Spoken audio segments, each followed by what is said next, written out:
देखो अगला क्वेश्चन,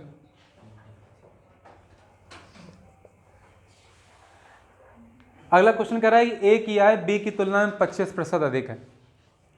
तो देखो 25% दिया हुआ है ए और बी के संबंध में, 25% का मतलब 1/4, 25% का मतलब, तो ए की आय बी की तुलना में कितनी अधिक है, 25, ए की ज्यादा है ना। तो अगर ये मूल आय बी की है अगर, तो 4 का 25% कितना होता है, 1, तो 25% ज्यादा है, मतलब हर 4 पे 1 ज्यादा है। तो ए की कितनी, 5, तो अगर बी की 4 है तो ए की कितनी, 5। लिख सकते हैं ऐसे कि नहीं, यह अनुपात ही है, ए अनुपात बी इक्वल्स टू 5:4।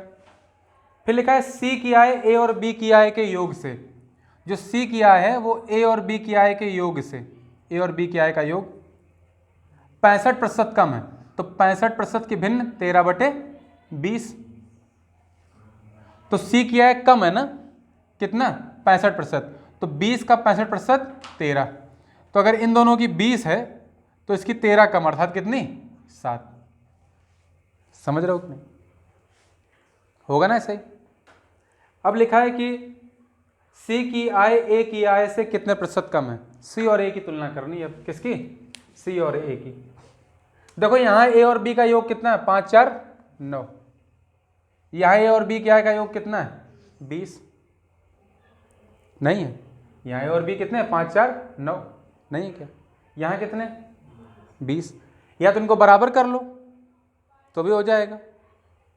तो अगर बराबर करना है तो यहाँ पे कितना होना चाहिए, 5 4 9 है और होने चाहिए 20, तो कितना है, या ऐसे कर लो, देखो ए बी सी की आय यहाँ कितनी, 27, लेकिन अंतर तो ये है ना कि अगर ए बी अगर यहाँ लिखा हुआ है 5 4 9, तो उसको कैसे सॉल्व किया जाएगा, क्या कर सकते हो, क्या करो बताओ, 5 4 9, यहाँ 20, तो यहाँ 9 गुणा कर लो और यहाँ पर 20 का, करो कि नहीं करोगे, इससे सही हो जाएगा है, बताओ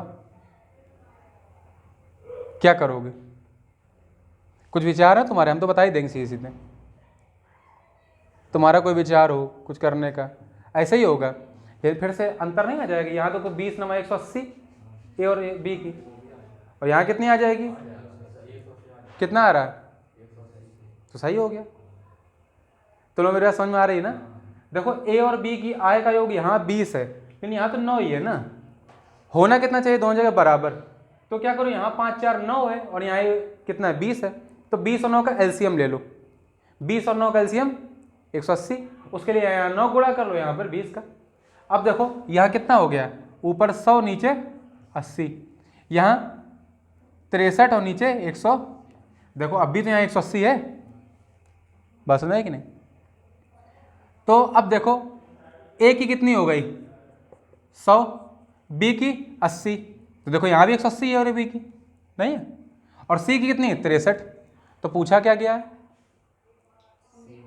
सी की आय ए की तुलना में कितनी कम है, तो ए की 100 है और सी की कितनी 63, 100 से 63 कम, कितनी कम 37, और 100 पे जो संख्या व्यक्त करते हैं वही तो प्रतिशत होती है, तो कितने प्रतिशत कम है, प्रतिशत, आंसर।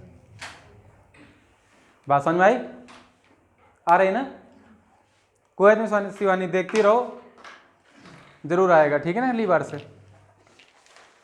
जो हम ये बता रहे हैं ना 25% का मतलब 1/4, वो ध्यान रखना। हाँ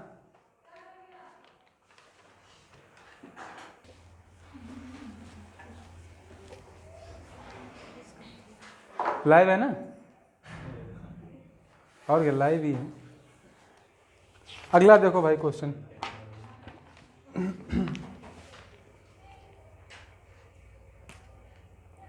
लिखा है ए की आय बी की तुलना में 40% अधिक है, उस तरीके से तुम लोग कर ही लोगे। अब अगला बताएं या इसी से बताएं, देखो तो 40% की भिन्न कितनी होती मानवी, 2/5, 20% की 1/5, तो 40% की डबल हो जाएगी 2/5, ठीक। तो ए की आय बी की आय से अधिक है 40%, तो अगर बी की 5 है तो 5 का 40% 2 होता है, तो ए की कितनी हो जाएगी 7। बोलो भाई। लिखा है ए ने अपनी आय में 25% वृद्धि प्राप्त करी, ठीक, और बी ने अपनी आय में 40% वृद्धि प्राप्त की है, ठीक है ना। इसको ऐसे कर लो तुम लोग, जहाँ सही रहेगा इस तरह से, ठीक है ना, बेटर रहेगा। तो ए ऐसे यहाँ लिख लिया, ए और बी, इससे मत करो, ठीक है, इससे करो जो बता रहे हैं। यहाँ आप लिख लो आय, ठीक है। तो 40% देखे, तो ये अगर 100 है, ये 100 है, तो ये कितनी है 140। ए ने कितनी वृद्धि प्राप्त करी प्लस 25%। 25% मतलब 1/4, 140 का 1/4 35, कितनी हो जाएगी बढ़ के 175, ठीक। और बी ने अपनी आय में 40% वृद्धि प्राप्त की, 100 का 40% 40, कितनी हो जाएगी 140। तो ए और बी के संयुक्त आय में प्रतिशत वृद्धि है। तो पहले ए और बी की संयुक्त आय कितनी थी 240, अब कितनी हो गई 315, नहीं हो गई, कितनी बढ़ गई, कितनी बढ़ गई 75, 75 बढ़ी ना, कितने पे 240 पे। प्रतिशत में निकालना है तो गुणते 100, जीरो कैंसिल, कितना आ जाएगा 3 से काटो 8, 3 से काटोगे 25, 4 से 2 से काटोगे 4, 2 से 5, 125/4 कितना होता है 125/4 हुआ, तो 31.25%। समझ में आया सभी को, कर लोगे, कोई समस्या तो नहीं, तकलीफ किसी को, करो जल्दी से।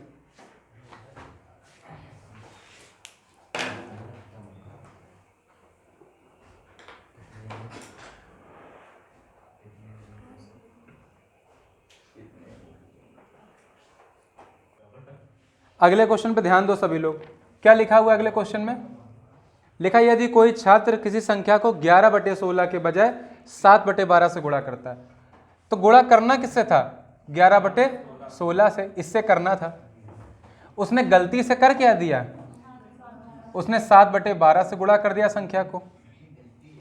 तो लिखा है कि प्राप्त उत्तर में प्रतिशत त्रुटि निकालो।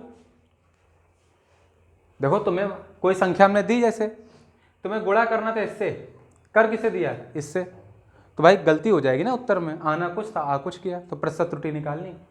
ऐसे क्वेश्चन जब भी मिलें तो जिन संख्याओं से गुणा किया है उनका क्या ले लो एलसीएम, हर का एलसीएम काहेगा लोगे हर का, यहाँ हर 16, यहाँ पे हर 12। तो अगर जब 16 और 12 डिनोमिनेटर का हर वो लेंगे एलसीएम लेंगे, तो 16-12 का एलसीएम 48 होता है कि नहीं, 16-12 क्या लेंगे हम तुरंत एलसीएम, क्या होता है 48। तो मान लो 48 ही मेरी संख्या थी, क्या थी 48 ही संख्या थी, तो अगर 48 में हम जब गुणा करते यहाँ पे तो कुछ प्राप्त होता, यहाँ पे उसी 48 हमने गुणा किसका कर दिया गलती से, इसका। तो देखो उत्तर में कितना अंतर आया, ये 16 तिहाई 48, 11 तिहाई 33, मतलब चाहिए था हमें 33 आंसर, आ कितना गया 12 चौको 4 सत्ते 28, आ गया कि नहीं। तो 33 से 28 आया, तो 5 कम आया कितने पे 33 पे, गुणते 100। तो देखो 33 तिहाई 99, 33 तिहाई 3 5 15, लगभग 15% में जो आंसर आ रहा है वो माइनस में। उत्तर में प्रतिशत त्रुटि कितनी 15% की है, त्रुटि बोल रहे हो तो माइनस लगाने की आवश्यकता नहीं है भाई, 5 का डिफरेंस आ गया ना, कितने पे 33 पे। तो पूरा पूरा मत किया करो, ऐसे देखो ना, ये 33 से काटो तो 3 दशमलव कुछ करके आएगा, 3 5 15, मतलब 15 से उत्तर कुछ ज़्यादा आएगा। कोई ऑप्शन आ रहा है 15.15, बस तुरंत लगा दो कि हल करने बैठ जाओगे, आंसर होगा, ठीक है ना। हमेशा से शिवानी को रोका जाता था घर में, प्लीज प्लीज टॉप मत करना, नहीं टॉपर्स का यार, ये तो अच्छे क्वेश्चन चालू हो गए, ये मैंने ध्यान क्यों नहीं दिए, चलो ठीक है आ गए। ऑन कर दिया उसको, तो ये सब बताया क्यों नहीं।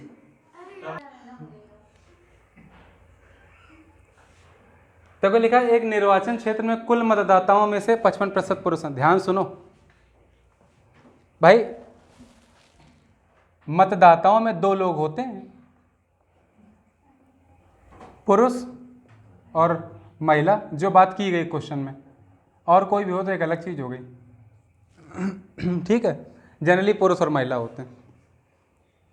तो 55% पुरुष थे, और अगर 55% पुरुष हैं तो महिलाएं कितनी, 45%। 100% कुल ही हो सकता है ना। यदि 40% पुरुष निरक्षर हैं, अब देखो साक्षर निरक्षर की बात कर दी गई, तो यहाँ भी साक्षर होंगे। साक्षर बोले तो लिटरेट, और निरक्षर तो इलिटरेट। महिलाएं भी ऐसे लिटरेट होंगी और इलिटरेट होंगी, नहीं होंगी। जो ये 55% पुरुष हैं, इसमें से 40% क्या है, निरक्षर। तो भाई 55-45 है, संख्या मान लो, चाहे प्रतिशत से कर लो, कोई दिक्कत नहीं है, तुम संख्या मान लो। अनुपात निकालो इनका, 5 से काटोगे कितना हो जाएगा, 11, और 5 से काटोगे 9। अब क्या है कि इसमें 40% निकालना कठिन है, नहीं कठिन है क्या, तो एक जीरो हम बढ़ा दे रहे हैं अपनी सहूलियत से, क्योंकि अनुपात में वही चीज़ कट जाती है फिर से। क्लियर हो गया मेरी बात। अब इन 110 पुरुषों में 40% क्या है, निरक्षर। 40% निकालोगे तो निरक्षर की तरफ है ना 40%, तो 11 40%, 11 चौको 44। 44 अगर निरक्षर निकल गए तो 60 कितने होंगे, साक्षर। 11 छक्का 66 कितने हैं, साक्षर। और 40% महिलाएं क्या हैं, साक्षर। महिलाएं कितनी, 90। लिटरेट कितनी, 40%। तो इलिटरेट कितनी, 60%। 90 का 40%, 36। 9 छक्का 54 इलिटरेट हो गई। तो लिखा है साक्षर पुरुषों की संख्या कितने प्रतिशत अधिक है निरक्षर महिलाओं की तुलना में। तो निरक्षर महिलाएं कितनी हैं, 54, और साक्षर पुरुष कितने हैं, 66। तो कितने अधिक हैं, कितने अधिक हैं, 12 अधिक हैं पुरुष, 12 अधिक हैं। प्रतिशत में निकालना है कितने पे, 54 पे, क्योंकि महिलाओं से पूछा गया, निरक्षर महिलाओं से। 54 गुणते प्रतिशत में निकालना, 100% का गुणा कर देंगे। काटो, 2 से काटेंगे 6, 2 से काटेंगे 27, 600/27 आ गया, नहीं आ गया। 3 से फिर कट जाएगा, 3 से पहले काट लो, 3 दूनी 6, 3 से काटेंगे 9, तो कितना आ जाएगा, 3, सॉरी, तो 2/9 आ गया। अब गुणा क्यों करोगे भाई, तुम जानते हो 2/9 कितना होता है, 22 सही 2/9% होता है कि नहीं आंसर। भाई 1/9 का मतलब क्या, 11 से 1/9, 2/9 तो 22 से 2/9%। अर्थात निरक्षर महिलाओं की तुलना में साक्षर पुरुष 22 सहित 2/9% ज्यादा है, मतलब हर 100 में 22 से 2/9 ज्यादा है। चलो देखो, अब अगली सीरीज में काफी अच्छे क्वेश्चन आने वाले हैं, तो उनको ध्यान से समझो। यहां तक किसी कोई समस्या हो तो बताओ, नहीं है ना, पक्का ना। अगला देखो क्वेश्चन, लिखा चीनी की कीमत में 15% की कमी हुई। अच्छा एक चीज समझा दूं तुम्हें उससे पहले, क्या समझोगे,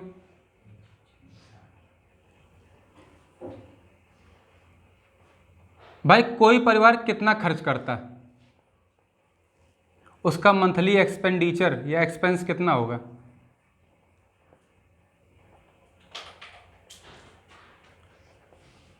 किसी चीज का जितना भाव होगा और जितने कीमत में वो जितने मात्रा में वो खरीदी जाती हो, मतलब उसकी खपत कितनी। भाव मतलब प्राइस, एंड खपत मीन्स कंजम्पशन। मेरी बात समझ रहे हो कि नहीं, ऐसा होगा ना। हमने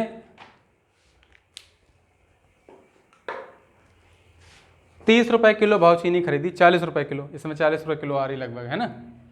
10 किलो खरीदी, 10 किलो खरीदी, 40 रुपए पर केजी के हिसाब से।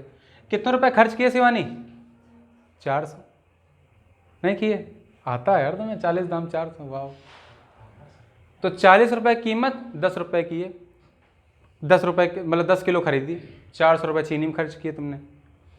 उसी परिवार ने फिर 30 रुपए के चावल खरीदे 1 किलो, और टोटल कर 10 किलो खरीदे, तो 300 वो हो गए।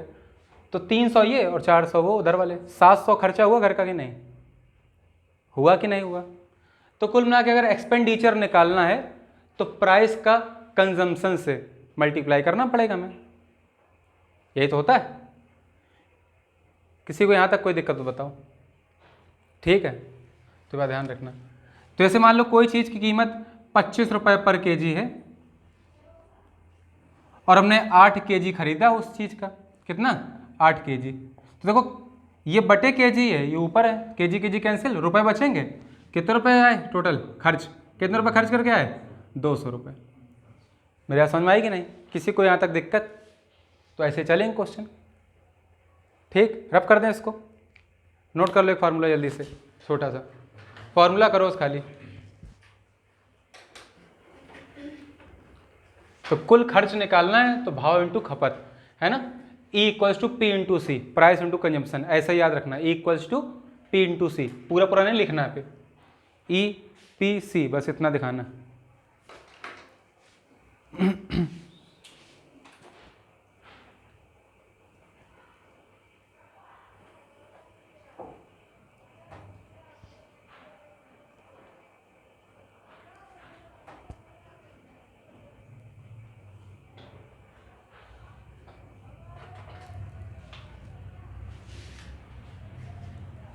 नोट कर लिया? देखो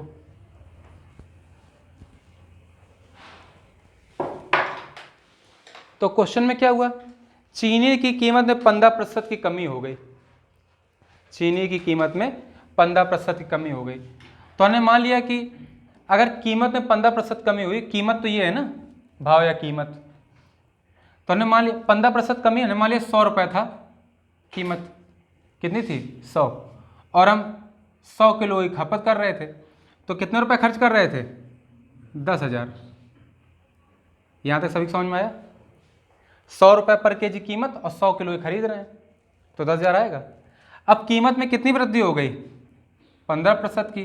कीमत कितनी हो जाएगी? 115। 15 बढ़ जाएगी ना अब, तो कीमत अब कितनी हो जाएगी? 115। वो बोल रहा है कि कमी हुई, सॉरी, तो माइनस हो जाएगा। कितना आ जाएगा? -15 होके 85 रुपये। मतलब जिस चीज़ की कीमत अभी 100 रुपये थी पर केजी, अब कितनी रह गई? 85 रुपये पर केजी रह गई ना लक्ष्मी? तो वो क्या बोल रहा है कि उपभोग को कितना बढ़ा दे ताकि खर्चा परिवर्तित ना हो। मतलब खर्चा अभी भी 10,000 था, यहाँ पर भी कितना है? 10,000। तो उपभोग हम मान लें, हमने x हो गया मेरा उपभोग। उपभोग कितना हो गया है? x। तो कटेगा ना ये, 5 से काटो 17, 5 से काटो 5 दूनी 10, 2,000। तो 2,000 बटे 17 वैल्यू आ गई किसकी? x की। मतलब जो चीज़ हम 100 किलो खरीद रहे थे, अब कितनी खरीद सकते हैं? 2,000 बटे 17 किलो। ये x की वैल्यू आ जाएगी 2,000 बटे 17। पहले भाव 100 रुपये था तो 100 किलो खरीद पा रहे थे, अब भाव घट गया तो ये बढ़ जाएगा ना, इसलिए इसकी वैल्यू ज़्यादा आएगी। कितनी ज़्यादा है? ये कितनी ज़्यादा है? तो बड़े छोटा घटा देंगे। तो 2,000 बटे 17 में 100 घटा देंगे हम, ये ज़्यादा खरीदा हमने, तो उपभोग कितना बढ़ गया? पहले कितना था? 100%। 100 पे ही निकाला था, जो भी आएगा प्रतिशत में आ जाएगा। समझ रहे हो कि नहीं? कट गया। तो ये कितना आ जाएगा? 1700 एलसीएम लोगे जब, तो 2,000 माने 1700, 300 और बटे कितना? 17%। समझ गए? किसी कोई दिक्कत? किसी को कोई दिक्कत? नोट करो जल्दी से। हाँ, कुछ ही मान लो, फर्क नहीं पड़ता कभी भी। 50 मान के देखो तुम एक बार। चलो बताओ, तुम बताओ क्या मान है? अच्छा बताओ, जल्दी बोलो जल्दी से। 50 क्या भाव? और कितने किलो? 10 किलो। कितने रुपये खर्च किए तुमने? 500। अब 15% कमी हो गई, 15 पना 75, 7.5 रुपये कम होगी कीमत। कितनी बची? 42.5। 500 खर्चा अभी भी कर रहे हो ना। अब यहाँ मान लिया हम नेक्स्ट किलो खरीद पा रहे हैं, है ना? दशमलव काटेंगे, यहाँ 0 बढ़ेगा, काटो 25 से काटो 17 बार, 25 से काटो 200 बार, तो एक्स वैल्यू कितनी आ गई? 200 बटे 17। नहीं आ गई? तो पहले 10 किलो खरीद रहे थे, अब कितनी खरीद सकते हैं? 200/17। कितनी ज़्यादा हो गई तो घटा दो, 200/17 माइनस 10, और प्रतिशत में निकालना है तो बटे 10 होगा और गुणते 100%। भाई 10 से कितना ज़्यादा खरीद रहे हैं वही तो यहाँ आएगा ना 10। तो 17 दाम 170, 200 में 170 गए 30, 30/17 होगा, ये 10 ऊपर पहुँच जाएगा नहीं, तो 300/17 और प्रतिशत में नहीं आ जाएगा, कितना आ जाएगा? 300/70%। आंसर तो वही आएगा अभी भी, उसमें फ़र्क आया क्या भाई? ये 0 0 कट जाएगा, ये 17 दाम 170, तो 200 माइनस 170 30/17 और ये 10 का गुणा हो जाएगा, 300/17 फिर से आ जाएगा कि नहीं? तो कोई फ़र्क पड़ा? परसेंटेज वैल्यू चेंज नहीं होती कभी भी, समझ रहे हो कि नहीं? तो इस तरह से क्वेश्चन किए जा सकते हैं, ये इसका बेसिक नॉलेज है कि नहीं? मेरी बात समझ रहे हो सभी लोग कि नहीं? किसी को यहाँ पे दिक्कत हुई हो तो बताओ। समझ में आ गया सभी को? ये समझ में आ गया? देखो भाई, अभी हम 100 रुपये की किलो दे रहे थे प्राइस, 100 किलो खरीद पा रहे थे, अब प्राइस कम हो गया किसी चीज़ का तो 100 किलो ज़्यादा खरीद लोगे ना, तो भाई निश्चित है कि ये ज़्यादा होगा, ये जो मान आया है, तो इससे ये घटाओगे 100 को तभी पता चलेगा कितना ज़्यादा खरीद पा रहे हैं। कितना ज़्यादा खरीद पा रहे हैं ऊपर कितने पे? 100 पे, और गुणते प्रतिशत में निकालना तो 100% गुणा कर देंगे, 100 कट गया 300/17%। मतलब अब हम कितनी ज़्यादा चीज़ खरीद सकते हैं? 300/17%। ठीक है,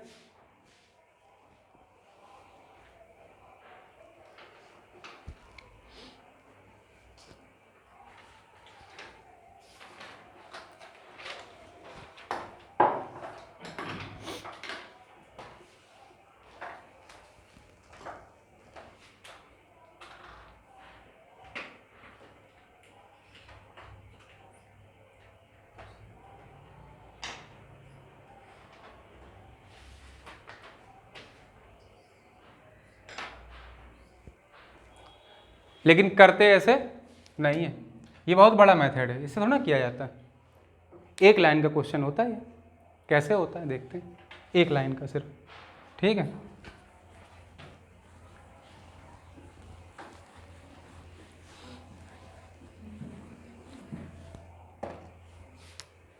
ये बताओ तुम्हारा जो खर्च है वो तो कांस्टेंट है ना, खर्च में तो कोई मतलब ही नहीं ना। कितने प्रतिशत भाव गिरा तुम्हारा? भिन्न कितनी हुई? 3/20। तो जो 20 कीमत थी वो 3 घट गई है, अब कीमत कितनी हो गई? 17 नहीं हो गई? कीमत भाई पहले 20 थी, ये मूल भाव हो गया, 20 का 15% तो 3 होगा, तो 20 की चीज़ 3 घटे कितनी रह गई? अब कितनी रह गई? 17 रह गई नई कीमत। मेरी बात समझ में आ रही कि नहीं? तो अब ये बताओ कि कितनी ज़्यादा चीज़ खरीद लेंगे? पहले हम कितना खरीद रहे थे? पहले हम कितना खरीद रहे थे? 1 यूनिट खरीद रहे थे मान लो, अब कितनी खरीद लोगे? 3 यूनिट ज़्यादा। मेरी बात समझ पा रहे हो कि नहीं? कितने यूनिट ज़्यादा खरीद लोगे? 3 यूनिट। 1 मिनट पॉज करो जरा, उसको एक काम करो। तो देखो कहाँ पर थे, मैंने बताया था कि अगर 15% की कमी हो रही कीमत में, तो ध्यान रखो कीमत और कंजम्पशन एक दूसरे के क्या हैं? विपरीत क्रमानुपाती। अगर खर्च समान रहे, खर्च अगर समान रहे तो कीमत जितनी बढ़ेगी उतना ही खर्च डिक्रीज होगा। मेरी बात समझो ना, सॉरी खपत। मेरा फॉर्मूला क्या है? खर्च इक्वल्स टू कीमत इंटू खपत। बोलो है कि नहीं? अगर ये चीज़ कांस्टेंट रहे, जैसे मान लो अभी 5 रुपये कीमत है और 4 किलो खरीद रहे हैं, अब मान लो कीमत 4 रुपये रह गई, तो यहाँ 20 रुपये खर्च कर रहे थे, तो अब ये कितना बढ़ जाएगा? 5। विपरीत क्रमानुपाती नहीं है ना? बोलो है कि नहीं है? तो हमेशा ध्यान रखो कि जितना ये बढ़ेगा प्रतिशत में, उसके व्युत्क्रम में ये क्या होगा? घटेगा। संख्या की बात कर रहे हैं, ठीक है ना? 5 चौको 20, ये 4 पंचे 20 अभी तो रहेगा, क्योंकि मेरा खर्च तो बदला ही नहीं है, अपरिवर्तित है। इतना समझ में आ गया सभी को? क्या कहा मैंने?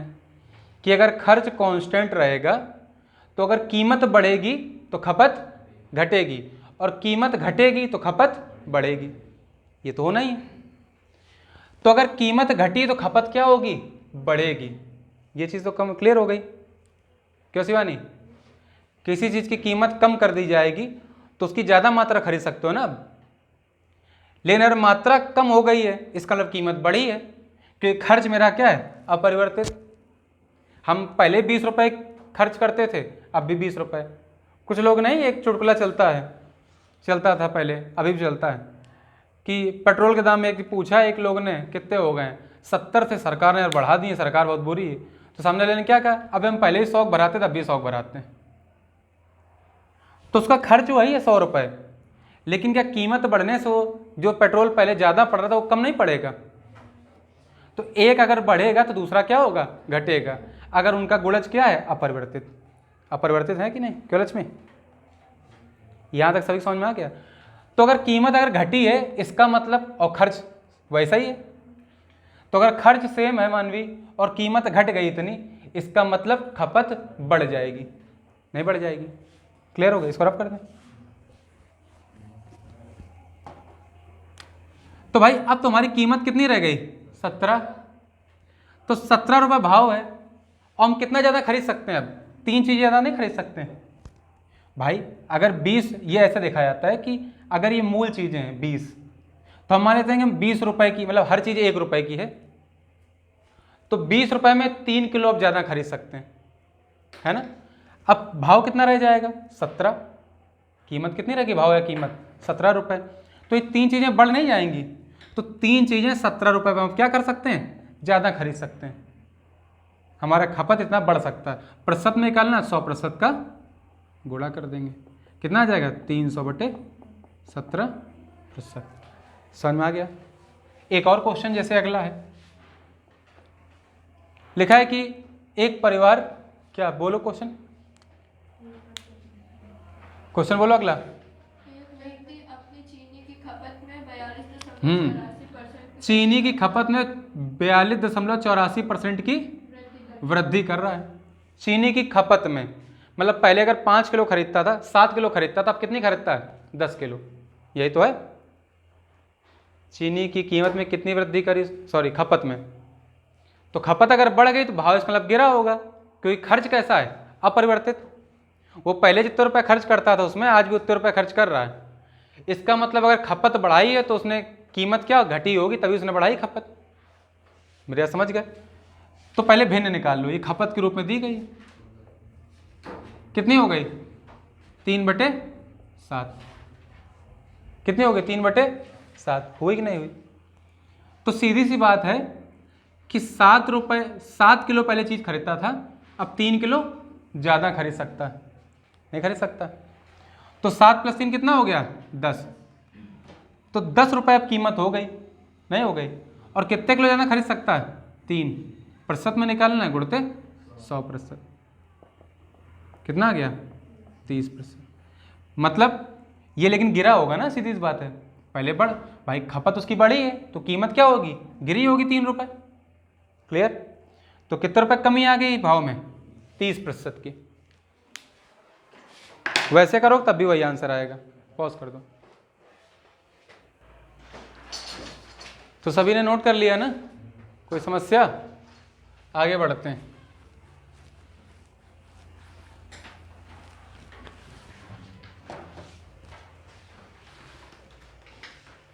अगला क्वेश्चन लिखा हुआ है कि जो x है ये y का व्युत्क्रमानुपाती है। क्या है, व्युत्क्रमानुपाती। अगर x y का व्युत्क्रमानुपाती है तो ध्यान रखना ये व्युत्क्रम में लिखे जाएंगे। x क्या है, y का व्युत्क्रमान, y क्या है, y का व्युत्क्रम करोगे 1/y हो जाएगा। ये चीज हो गई। अब क्या लिखा है, 37.5% बढ़ाया जाता है, ये तो हुआ। तो x के लिए कितनी वृद्धि हो रही है, 37.5% वृद्धि हो रही है ना। 37.5 बोले तो 3/8। और दोनों एक दूसरे के क्या है, व्युत्क्रम, है ना। सेम वैसा ही क्वेश्चन जैसे चीनी वाला किया भाई। कीमत और खपत दोनों एक दूसरे के क्या है, व्युत्क्रम। कीमत बढ़ेगी तो खपत घटेगी, क्योंकि खर्च समान है ना। और खपत अगर बढ़ेगी तो कीमत घटेगी। क्लियर। और यहाँ देखो उसी क्वेश्चन को व्युत्क्रम के रूप में दे दिया। तो अगर x बढ़ रहा है तो y क्या होगा, घटेगा। तो y कितना घटेगा, देखो 8 3 11, तो 11 पे घटेगा पहले याद, तो कितना 3, तो 1/11 कितना होता है 9, सही 9.09%। यहाँ कितना 27.27%। तो y कितना कम हो जाएगा 27.27%। बात समझ में आई सभी को, किसी कोई दिक्कत तो नहीं, क्यों, नोट कर लो। तो यहाँ तक सभी लोग समझ में आ गया। अगला क्वेश्चन देखो, लिखा है कि एक त्रिभुज के आधार में 66 सहित 2/3% की वृद्धि की जाती है। अब लिखा है इस प्रकार बने त्रिभुज का आधार क्षेत्रफल स्थिर रहने के लिए कितने प्रतिशत ऊंचाई कम होनी चाहिए। देखो ये एक अच्छा कंसेप्ट है, हम तुम्हें पहले इसका कंसेप्ट बताते हैं, ठीक है। ये बताओ, जैसे मान लो एक फिगर हमने एक आयत ले लिया, क्या ले लिया, आयत। क्वेश्चन कल बताएंगे, पहले इसको कंसेप्ट समझो इसका, ठीक है। आयत में लेंथ होगी और ब्रेथ होगी या विड्थ होगी, लंबाई और चौड़ाई, ठीक है ना। थोड़े के मान लो कि लंबाई कितनी, बोल दो कोई भी लोग, लंबाई बोलो, थोड़ा ज़्यादा बड़ा हो तो यार 10 है। चौड़ाई कितनी, चौड़ाई 15, लंबाई कितनी है, खा चौड़े हो रहे तुम लोग बुद्धि से। लंबाई 20 सेंटीमीटर मान ली हमने, चौड़ाई 10 मान लेते हैं सिर्फ। तो भाई क्षेत्रफल कितना होगा, क्षेत्रफल क्या होता है, लंबाई गुणे चौड़ाई होता है कि नहीं। तो 20 गुणते 10, 200 वर्ग सेंटीमीटर या सेंटीमीटर स्क्वायर, ये एरिया आ जाएगा। अब हम तुमसे कहें कि क्षेत्रफल तो स्थिर है अभी भी, लेकिन लंबाई में 20% की वृद्धि कर दी। कितनी वृद्धि कर दी, 20% की। तो बताओ चौड़ाई में कितने प्रतिशत की कमी होनी चाहिए, कितने परसेंट कमी होनी चाहिए। तो अगर लंबाई 20% बढ़ी है और क्षेत्रफल सेम है, तो लंबाई और चौड़ाई दोनों विमाओं का गुणनफल ही तो है क्षेत्रफल। तो बिल्कुल सेम ऐसे क्वेश्चन जैसे चीनी वाले किए हमने, कि अगर लेंथ अगर बढ़ रही है तो विड्थ घटेगी क्योंकि क्षेत्रफल स्थिर है ना, और अगर विड्थ बढ़ रही है तो लेंथ घटेगी क्योंकि क्षेत्रफल स्थिर है। तो सेम क्वेश्चन तो वही है। त्रिभुज में देखो जरा, ये त्रिभुज होता है कि नहीं, क्या होता है एरिया इसका। मान लो समकोण त्रिभुज है, समझने के लिए हम समकोण की बात करते हैं फिलहाल। क्या होता है, हाफ बेस इंटू हाइट। इस हाफ से मतलब ही नहीं है यार, कोई समझ रहे हो कि नहीं, ये तो कांस्टेंट है, गुणा तो होगा ना इसका, याद है बार। 5 को अगर 10 कर रहे हो तो कितनी वृद्धि हो रही, 100% की हो रही कि नहीं। और अगर 2.5 को 5 कर रहे हो तो भी 100% की है। ये थोड़ी ना इसमें 2 गुणा है भाई, 2.5 का 2 गुना ही तो है ये। तो इस 1/2 का मतलब ही नहीं रहता है कोई, प्रतिशत मान की अगर बात की जाए, क्योंकि प्रतिशत एक ऐसी वैल्यू होती है जो 100 पे व्यक्त की जाती है, और चूंकि वो 100 पे व्यक्त की जाती है तो ये गुणनखंड ये जो गुणा जिसके होते हैं इनसे फर्क ही नहीं पड़ता। पड़ेगा क्या, नहीं पड़ेगा। तो कुल मिला के त्रिभुज में भी क्या होता है, 2 विमाओं गुणनफल होता है, और उससे क्या मिलता है, क्षेत्रफल। नहीं मिलता, मिलता है कि नहीं मिलता है, समझ गए कि नहीं। अब क्वेश्चन बोलो, ये इतनी चीज ध्यान रखोगे सभी लोग, नहीं ध्यान तो बार बार वीडियो देखना जाके। मेरे व्यूज़ बढ़ाओ, लाइक शेयर एंड सब्सक्राइब करो, और कमेंट करो। कमेंट पता नहीं करते ही नहीं हो, गाली गलौच मत करना कमेंट्स में। कुछ लोग गाली गलौच करने लगते हैं कमेंट्स में, है कि नहीं। तो क्वेश्चन है कि त्रिभुज है ये, सुनो मेरी बात भाई, आधार में कितनी वृद्धि करी, 66 सहित 2/3% की। बेस में कितनी वृद्धि हो गई, 66 सहित 2/3%। इसकी भिन्न क्या होती, 2/3। अर्थात पहले अगर बेस 3 था तो अब कितना बढ़ गया है, 2, तो कितना हो गया, 5 हो गया। इसका मतलब 3 अगर 5 होता है तो कितनी वृद्धि होती है उसमें, 66 सहित 2/3% की। ये चीजें समझना सीखो मूर्खों, क्लियर। तो बेस में ये वृद्धि हो रही, तो पहले बेस और हाइट के गुणनफल से तो एरिया मिलता था, कांस्टेंट से मतलब ही क्या यार, समझ गए, जो गुणा में है। तो अगर पहले बेस 3 था तो अब कितना बढ़ गया, 66 सही 2/3%, और 3 का 66 सही 2/3% कितना होता है 2, तो कितना हो जाएगा 2 बढ़ के 5। और क्या लिखा है, लिखा है कि क्षेत्रफल क्या है, स्थिर है। क्षेत्रफल क्या है, स्थिर। एरिया तुम्हारा स्थिर है। तो मान लो हमारी हाइट कितनी थी पहले, 10 थी, हमने मान लिया करने के लिए। तो पहले एरिया कितना था 30। अब भाई अगर आधार बढ़ा है और एरिया तुम्हारा स्थिर है तो सीधी बात है हाइट तुम्हारी घटी होगी। और देखो यहाँ से 5 छक्का 30, मतलब एक्स की वैल्यू कितनी आ गई 6। तो हाइट अब 10 से कितनी रह गई 6, 4 घटी ना कितने पे 10 पे। इसका मतलब 4 घटी कितने पे 10 पे। प्रतिशत में निकालना 100% का गुणा, तो कितना आ जाएगा 40%। अर्थात हाइट में कितने प्रतिशत की कमी हुई 40%। ये एक तरीका करने का, ये एक तरीका करने का है। इसी को फिलहाल सीख लो आज, क्योंकि टाइम ओवर हो गया। ठीक है ना, कल हम दूसरा तरीका तीसरा तरीका बताएंगे। इसका 2-3 तरीकों से हो जाते हैं क्वेश्चन। ठीक है, फिलहाल के लिए इसको नोट कर लो। हमेशा ध्यान रखो प्रतिशत वैल्यू जो होती है वो 100 पे व्यक्त की जाती। तो मैटर ये नहीं करता कि 5 बढ़ के 7 हुआ या 50 बढ़ के 70 हुआ। क्यों लक्ष्मी, 50 अगर बढ़ के 70 होगा तो भी 40% की वृद्धि है, 5 बढ़ के अगर 7 हो तो भी 40% वृद्धि है, और 100 बढ़ के अगर 40 हो जाए 140 हो जाए तो भी 40% वृद्धि है। परसेंटेज मतलब 100 में मान, परसेंटेज का मतलब क्या 100 पे मान, और 100 पे मान तो वही रहेगा ना। समझ गए, नोट कर लो। मिलते हैं फिर कल, ठीक है।